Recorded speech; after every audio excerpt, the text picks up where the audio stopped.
تعالَ نروح لعميل التشطيبات عشان نضرب مثال عليه هو كمان. عميل التشطيبات كان يختلف هنا عن عميل العقارات. طيب يا يوسف كان يختلف في إيه؟ زي ما إحنا قُلنا عميل العقارات كان يا دوبك عايز رقم التليفون وعايز اسم العميل طبعًا والوظيفة، وقُلنا إن إحنا مش بنفلتر بيها، حاجات بسيطة جدًا يعتبر موجودة في أي lead form. طيب التشطيبات هنا كانت الدنيا تختلف. أول حاجة كان بيشتغل بbudget معيّنة.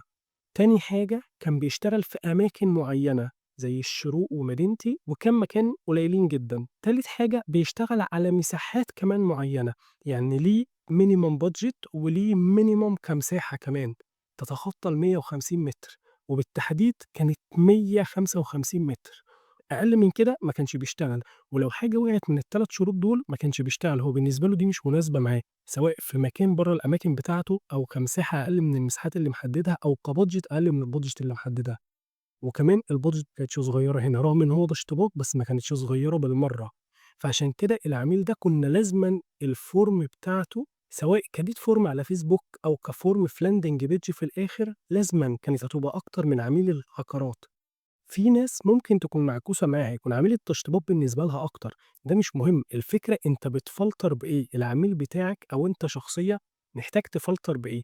بعد ما بتحدد اللي أنت عايله، ده اللي أنت بتنزّله في الفورم، طلع 1 طلع 2، طبعًا هو مش هيطلع 1 في الأغلب، بس الminimum بتاعك هيكون 3 أو 4، واللي أنا شايفه كmaximum هيكون 7 أو 8، 7 و8 كتير، ومش أي عميل هيملى لك فورم فيه 7 أو 8 خانات، ولكن ده على حسب الfiltration بتاعك أنت. يعني برضه يا يوسف دلوقتي أعمل الlead form على فيسبوك والّا أعمله على الlanding page؟ بُص يا صديقي، حاول تجرّب الاتنين، لإن فعلًا نتيجتك ممكن تكون مختلفة عن أي نتيجة.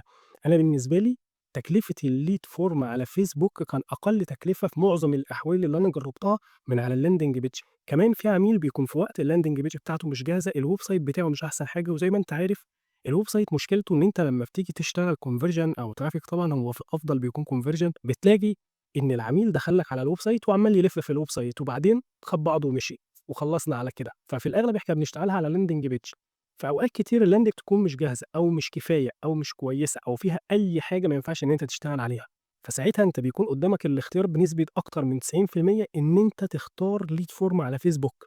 ساعتها بتجهّز الcreatives بتاعتك كويسة جدًا، ورقم 1 إن أنت توكّل على ربنا.